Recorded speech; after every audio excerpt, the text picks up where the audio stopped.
오늘 이사야 66장 말씀을 통해서 말씀을 깨닫는 지혜와 응답받는 기도의 은총이 우리가 넘치게 될 줄로 믿습니다. 드디어 오늘 이사야가 끝납니다. 길고 긴 66장의 말씀이 오늘 마무리됩니다. 여기까지 함께 오신 여러분들 정말 수고하셨고요. 연말을 지나 벌써 3월이 됐는데 여기까지 긴 시간 우리가 함께 했습니다. 이제 오늘로 이사야가 끝나고 하루 한 장은 한 주간 쉬고요. 준비해서 예레미야 말씀으로 또 우리가 18일부터 새벽기도 집중기간으로 모이게 되는데요. 여러분 미리 한번 어떤 말씀인가 예레미야를 읽어보고 오셔도 좋을 것 같습니다. 이사야와 예레미야는 상당히 연결되는 부분이 많습니다. 그리고 분위기가 많이 비슷합니다. 그래서 여러분들이 이사야 말씀을 열심히 읽고 묵상하신 만큼 아마 예레미야는 쉽지 않을까.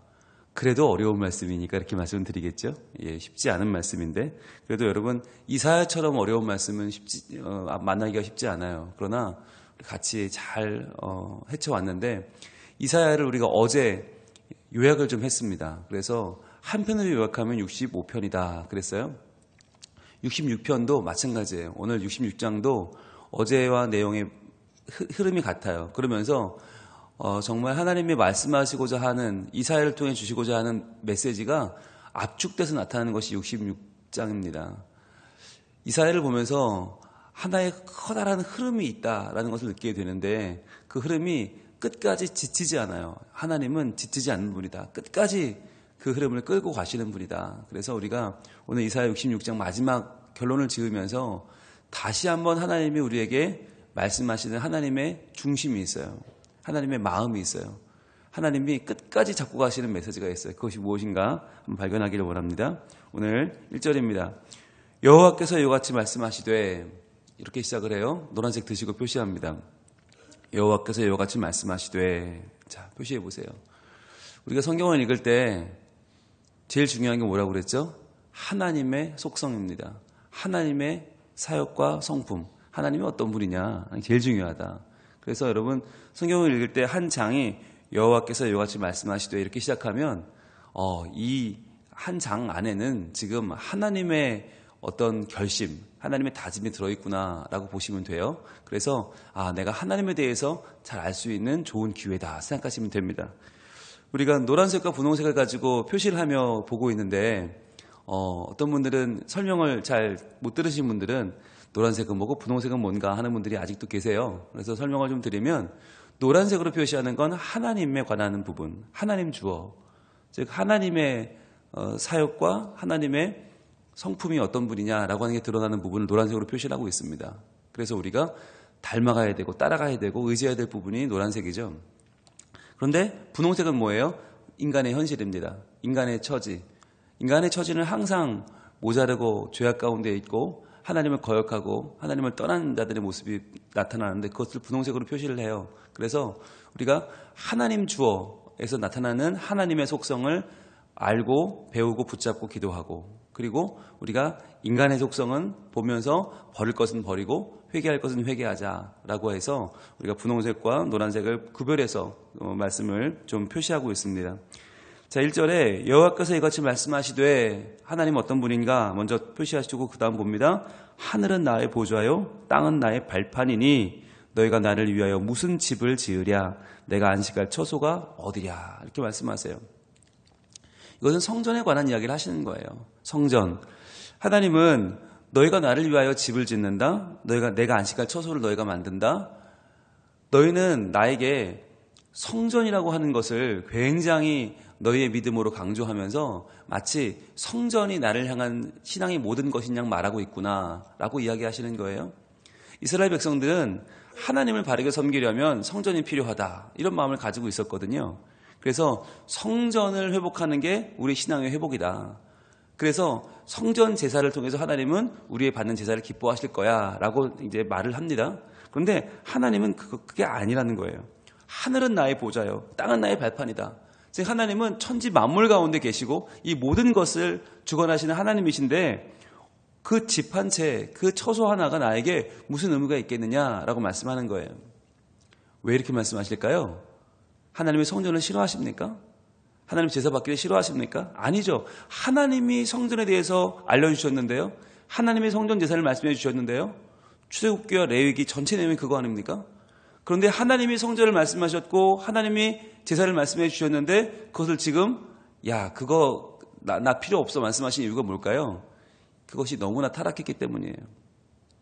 하나님을 만나는 그 하나님께 나아가는 하나의 과정, 하나님과의 그 연계고리인 성전과 성전 제사가 너무나 타락해버린 현실 속에 하나님은 가슴이 아프신 거예요.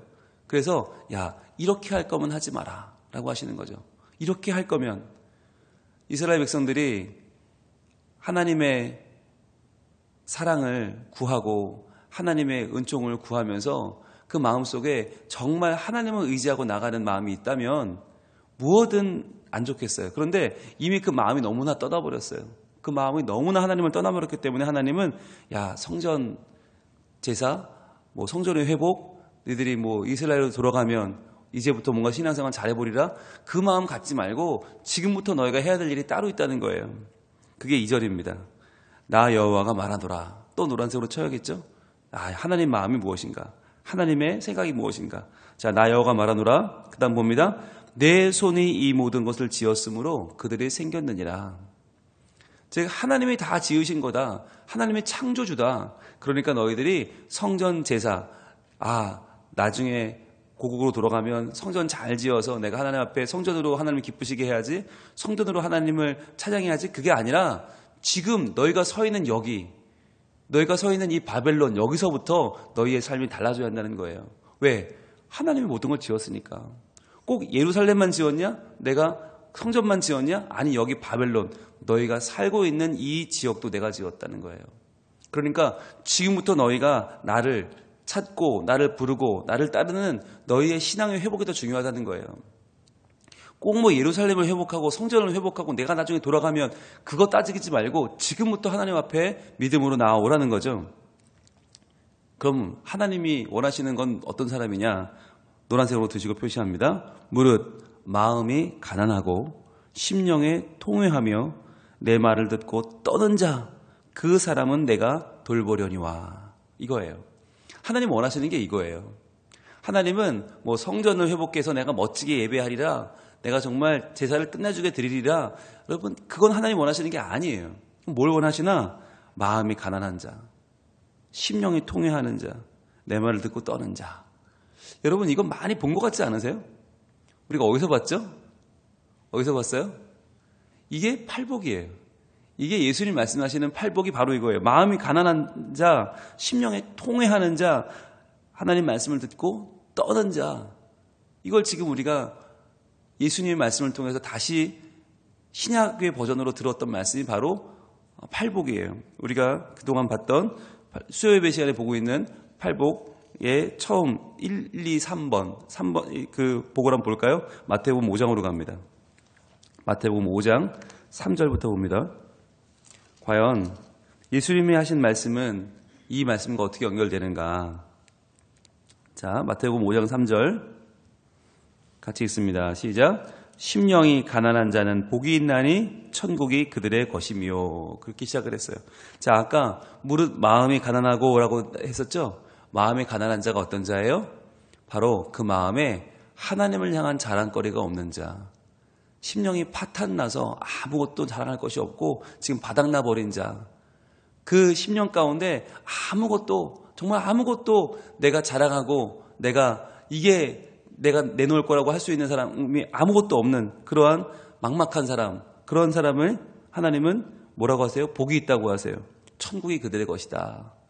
그렇게 마음이 낮아지고 마음이 가난한 사람에게 하나님은 그 심령이 가난한 자에게 천국을 허락하신다는 거죠.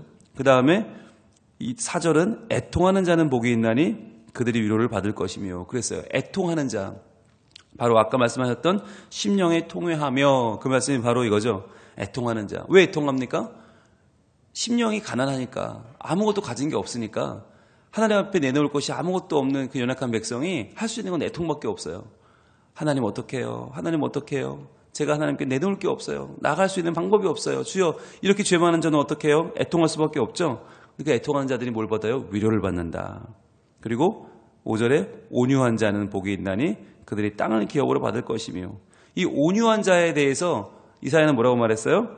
내 말을 듣고 떠는 자라고 했어요. 즉 하나님 말씀을 듣고 떠는 사람, 하나님 말씀에 반응하는 사람, 그 사람이 온유한 사람이다. 우리가 온유한 자가 누군지 배웠죠?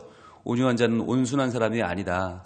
온유한 사람은 통제된 사람이다. 길들여진 사람이다.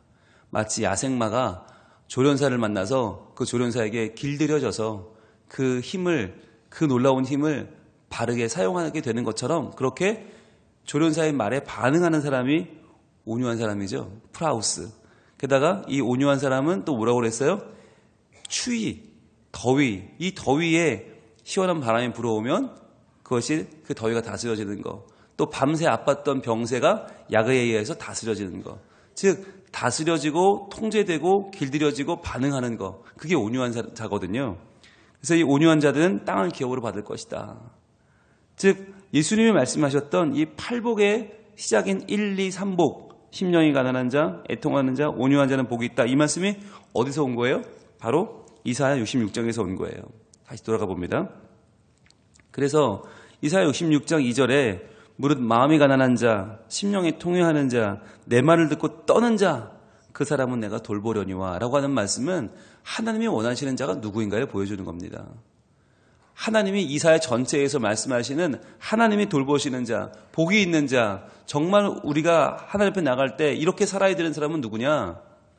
화려한 종교적인 의식이나 사람들이 보고 와 하는 그런 제사 의식이나 아니면 정말 우리의 눈을 사로잡는, 귀를 사로잡는 그러한 대단한 모습이 아니라 진짜 그 마음에 심령이 가난하고 통회하고 하나님의 말씀에 떠는, 하나님의 말씀에 반응하며 내 중심을 내려놓고 내가 주의 있는 것을 내려놓고 하나님을 따르는 사람, 그 사람이 하나님이 찾는 사람이라는 거예요. 그게 이사야의 결론이에요. 그러니까 우리가 이 이사야를 읽으면서 정말 이 긴 66장의 이야기, 또 온통 심판과 구원, 심판과 구원, 심판과 구원 반복되는 이 메시지 속에서 뭘 찾아야 되는가? 하나님은 우리에게 살 길을 보여주시는 거예요.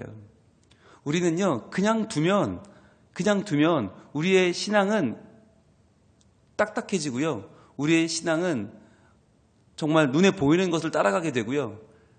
형식주의가 되고요. 남의 눈을 의식하게 되고 이 신앙이라고 하는 것이 점점 굳어버려서 완악하게 되고 딱딱해지고 이 신앙이 초기에 가졌던 심령이 가난하고 통회하고 하나님 말씀에 떠는 그런 반응이 사라져버린단 말이에요. 그래서 계속해서 하나님은 우리의 신앙이 다시금 초심으로 돌아가야 한다. 다시금 나는 아무것도 아닙니다. 하나님만 나의 구세주이십니다. 라고 하는 하나님만 나의 아버지이십니다. 라는 고백이 필요하다는 거예요. 그런데 오래 믿으면 믿을수록 우리가 종교가 나에게 희망을 주고 소망을 주는 것이 아니라 종교가 나의 하나의 타이틀이 되어버려서 그냥 종교인으로 살아가는 거죠. 속은 똑같고 속은 세상 사람이나 나는 다를 바가 없는데 껍데기만 종교인을 가지고 있는 거죠. 그런 모습을 하나님은 굉장히 마음 아파하시는 거예요. 그래서 3절부터 나오는 모습이 바로 그런 모습이거든요. 나중에 내가 이스라엘에 돌아가면 예루살렘 성전을 다시 회복하면 그때 하나님을 멋지게 섬길 거야 라고 하는 너희들, 그 너희들의 마음이 어떤 마음이냐 이런 거라는 거예요. 3절 소를 잡아 드리는 것은 살인함과 다름이 없이 하고 어린 양으로 제사 드리는 것은 개의 목을 꺾음과 다름이 없이 하며 드리는 예물은 돼지의 피와 다름이 없이 하고 분향하는 것은 우상을 찬송함과 다름이 없이 행하는 그들은 자기의 길을 택하며 그들의 마음은 가증한 것을 기뻐한즉. 자, 여기 나오는 사람들이 바로 제사를 드리는데 이 제사가 굉장히 습관적이고요. 형식적이에요. 그래서 하나님께 이 제사를 통해서 나의 죄를 다 여기에 안수하고 내 죄를 아파하고 두려워서 떨며 주여 내가 죽을 죄인입니다. 이렇게 드리는 제사가 아니라 마치 살인하듯이 소를 잡고 개의 목을 꺾듯이 어린 양으로 제사하고 돼지 피를 뽑듯이 그렇게 예물을 잡고 분향하는 것은 우상을 찬송하는 것처럼 하는 그러한 자들. 즉 신앙생활이 하나의 내 삶의 습관이 되어버린 자들. 그러한 자들은 자기의 길을 택하며 가증한 것을 기뻐하는 자들이다. 하나님이 그런 자들을 버리겠다는 거예요. 그래서 이 당시에 이 바벨론 포로에 잡혀있던 이스라엘 사람들이 늘 그 마음속에 회상하던 것들이 뭐냐면 바로 이런 제사 행위였거든요. 우리가 고향에 들어가면 제사해야지. 고향에 들어가면 하나님 앞에 보란듯이 멋지게 제사해서 하나님 기쁘시게 할 거야. 그런데 하나님 말씀하시는 건 그 행위가 아니라는 거예요. 그 행위가 아니라 그들의 마음이다. 그 마음이 회복되지 않으면 하나님께로 그 낮아진 마음, 겸손한 마음, 죄를 애통하고 아파하는 그 마음이 회복되지 않으면 행위 자체는 의미가 없다는 거예요. 그 행위 자체는 살인하듯이 하고 개 잡듯이 하고 돼지를 잡듯이 하고 그건 아무 의미가 없다. 자, 그래서 그렇게 행하는 자들에게 하나님은 뭐라고 하신다고요? 4절입니다. 나 또한 유혹을 그들에게 택하여 주며 그들이 무서워하는 것을 그들에게 임하게 하리니 이는 내가 불러도 대답하는 자가 없으며 내가 말하여도 그들이 듣지 않고 오직 나의 목전에서 악을 행하며 내가 기뻐하지 아니하는 것을 택하였음이라 하시니라. 자, 그들은 나를 위해 한다고 뭔가를 하지만 내가 불러도 대답하지 않아요. 내가 말하여도 듣지 않아요. 하나님 말씀에는 관심이 없어요. 그냥 이걸 하면 기뻐하실 거야, 이걸 하면 좋아하실 거야 라고 하면서 자기 만족을 위해서 하는 예배의 행위, 이것은 하나님은 원치 않으신다는 거예요. 그것은 오히려 나의 목전에서 악을 행하는 것이고 내가 기뻐하지 않은 것을 택한 것이나 다름이 없다라고 말씀하는 거죠. 즉 이사야는 끝까지 이 66장을 마무리할 때까지 심판과 구원의 메시지가 계속 반복이 됩니다. 누가 심판을 당하나 겉모습은 똑같아요. 다 하나님을 믿어요. 다 제사를 드려요. 그럼에도 불구하고 겉모습은 똑같아도 속은 다르다는 거예요. 그래서 마치 여러분 알곡과 가라지 비유에서 기억하는 것처럼 알곡밭이 따로 있고 가라지밭이 따로 있는 게 아니에요. 그래서 우리가 딱 볼 때 여기는 알곡이구나 여기 가라지구나 알 수 있는 게 아니에요. 섞여 있다는 거예요. 다 섞여 있다. 그래서 하나님의 나라, 하나님을 섬기는 사람들, 하나님을 섬기는 백성이라고 하는 한 밭 안에 다 들어있어요. 근데 누가 알곡인지 누가 가라지인지 모른다는 거죠.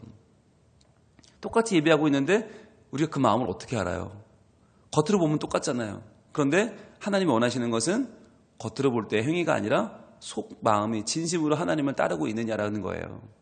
그래서 우리가 더 멋있게 예배해야지, 더 웅장하게 해야지, 더 화려하게 해야지가 아니라 정말 우리의 마음으로 하나님을 내 중심에 모시고 있는가, 그것을 돌아봐야 한다는 거죠. 그래서 하나님은 그 마음으로 하나님을 따르는 자들을 어떻게 한다고요? 회복시키신다. 그래서 이사야에서는 심판과 구원이 나오는데 심판과 구원이 반복되면서 나오는 마지막 결론은 항상 뭐냐면 회복이에요. 회복. 하나님이 회복시키신다. 그 회복이 바로 5절입니다. 같이 읽습니다. 여호와의 말씀으로 말미암아 떠는 자들아 그의 말씀을 들을지어다. 이르시되 너희 형제가 너희를 미워하며 내 이름으로 말미암아 너희를 쫓아내며 이르기를 여호와께서는 영광을 나타내사 너희 기쁨을 우리에게 보이시기를 원하노라 하였으나 그들은 수치를 당하리라 하셨느니라. 자, 여호와의 말씀으로 말미암아 떠는 자들이 누구예요? 바로 아까 말씀드렸던 온유한 자들이죠. 하나님 말씀에 반응하는 자들, 하나님 말씀에 통제된 자들, 하나님 말씀에 길들여진 자들, 즉 그 마음의 중심을 주님께로 향한 사람들, 이 사람들은요 너희 형제가 너희를 미워할 것이라는 거예요. 왜? 너희 형제는 누굽니까? 형식적으로 예배하는 자들, 예배에 마치 살인하듯이, 마치 돼지피를 뽑듯이, 개의 목을 꺾듯이 그렇게 습관적으로 형식적으로 예배하는 자들은 너희를 미워할 것이다. 왜? 마음의 중심이 살아있는 자들은 그들이 볼 때에는 믿음이 좋아 보이지 않거든요. 형식적인 자들이 볼 때에는 마음의 중심으로 하나님 믿는 자들이 마음에 들지 않거든요. 그래서 그런 자들은 어떻게 해요? 너희를 쫓아내며 이르기를 야, 너희 하나님이 영광을 나타내셔서 너희 기쁨을 한번 보이기를 원한다. 즉 너희 하나님이 너희와 함께 하신다며 한번 그러면 한번 함께 하시라고 그래 봐봐. 좀 나타내 봐봐 라고 비웃는 거죠. 그러나 그들은 수치를 당할 것이다. 겉으로만 하나님을 찾고 속으로는 하나님을 없다고 말하는 사람들, 우상 섬기듯이 그렇게 하나님을 믿는 사람들, 그래서 진짜 믿으려는 사람들을 핍박하고 쫓아내고 괴롭게 하는 그 사람들은 수치를 당할 것이다. 왜 그럴까요? 왜 그 사람들이 수치를 당할까요? 겉으로 보면 그런 사람들이 다 차지하고 사는 것 같은데, 그런 사람들이 득세하는 것 같은 세상에서 어떻게 그런 일이 벌어질까요? 6절입니다. 떠드는 소리가 성읍에서부터 들려오며 목소리가 성전에서부터 들리니 이는 여호와께서 그의 원수에게 보응하시는 목소리로다. 아멘.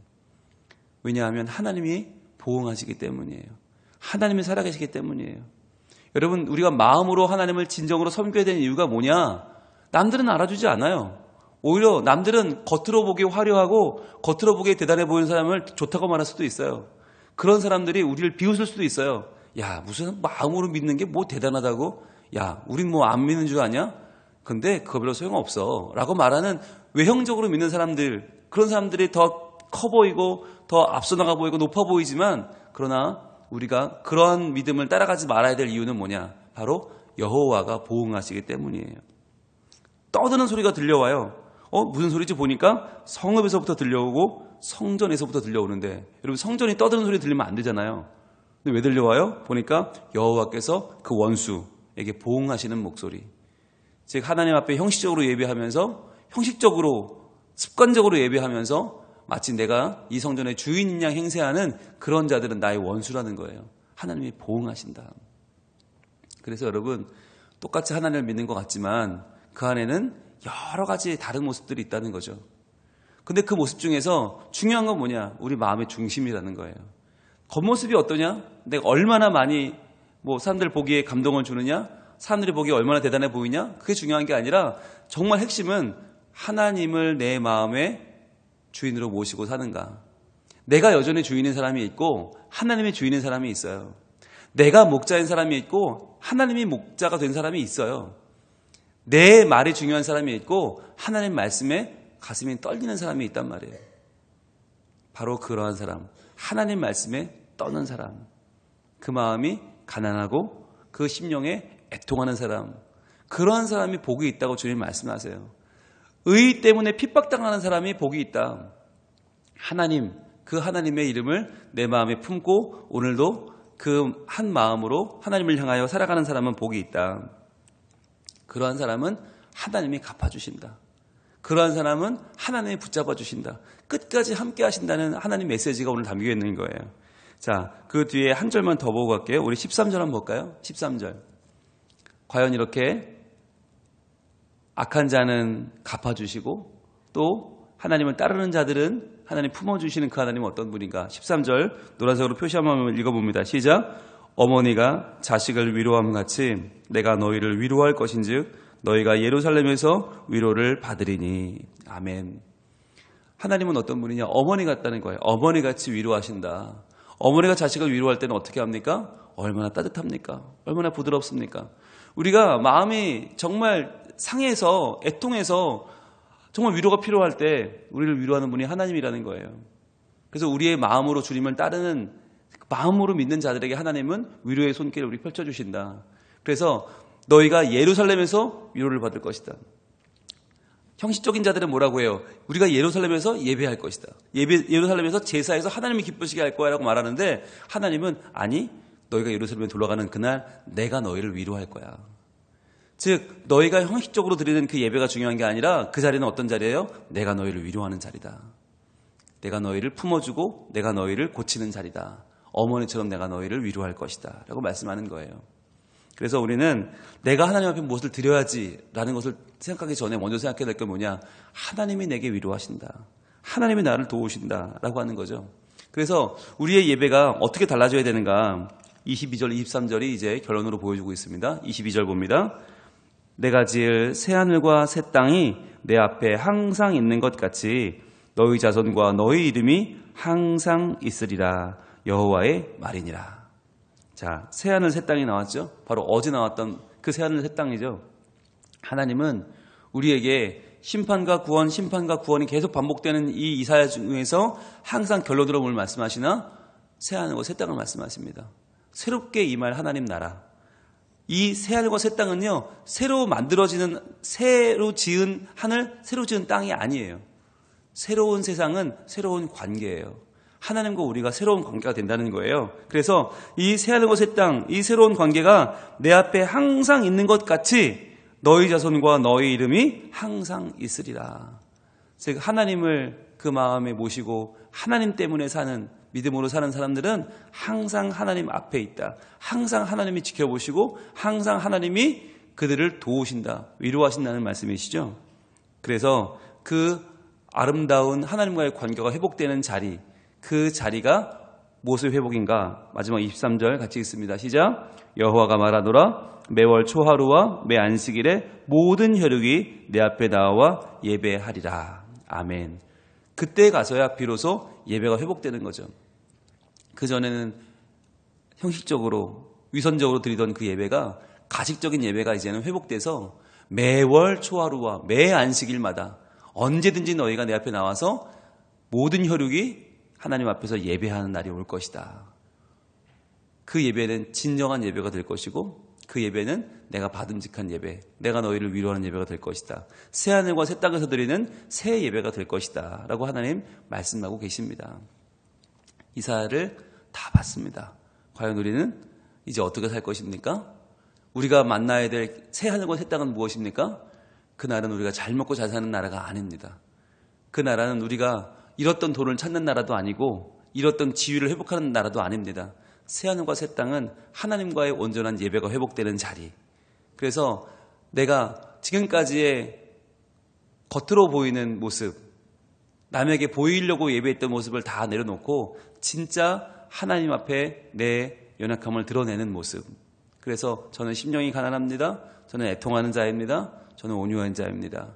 말씀하시면 그 말씀대로 따라가겠습니다 라고 하는 겸손한 모습으로 예배하는 자들의 그 예배를 하나님이 받으시고 마치 어머니처럼 위로하시고 품에 안으시고 다독거리시고 우리를 다시 한번 살려주시는 그 놀라운 예배가 회복되는 자리가 새하늘과 새 땅입니다.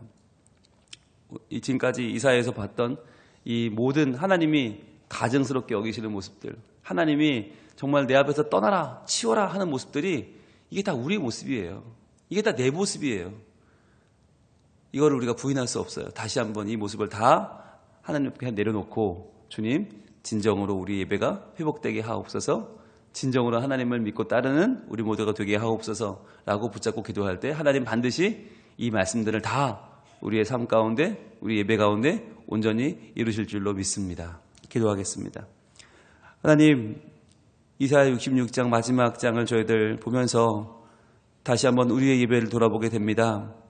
열심히 믿는다고 하지만, 하나님을 오래 믿었다고 하지만, 그러나 우리의 예배가 자칫 습관적으로 드려지는 예배, 자칫 때우는 예배, 그냥 오늘도 한번 예배 보고 지나가는 그러한 가식의 예배는 아닙니까? 하나님께서는 치워라 하십니다. 아니다 하십니다. 가증하다 하십니다. 주여, 우리가 다시 한번 하나님 앞에서 우리 연약함을 고백하고 나의 죄악을 고백하고 나를 구원하실 분 예수님밖에 없음을 다시 한번 고백하며 의지하며 하나님을 예배하기를 원하오니, 하나님 새하늘과 새 땅, 하나님과의 새로운 관계, 새롭게 드리는 놀라운 예배, 복이 있다 말씀하시는 그 하나님의 은총이 우리에게 넘치는 복된 예배가 되게 하여 주시옵소서. 그렇게 살게 하시고 그렇게 믿게 하시고 그렇게 죽게 하시고 주님을 따라 걸어가며 우리의 인생이 주님 안에 완성되고 주님 안에 펼쳐지는 놀라운 우리의 미래가 있음을 믿고 저희를 살게 하여 주시옵소서. 그리하여 이사야의 이 모든 선포가 우리 삶 가운데 온전히 이루어져서 하나님과의 가까운 회복이 이루어지고 예배의 회복이 이루어지고 관계의 회복이 이루어져서 새 하늘과 새 땅의 삶을 사는 우리 모두가 되게 하여 주시옵소서. 예수님 이름으로 기도합니다. 아멘.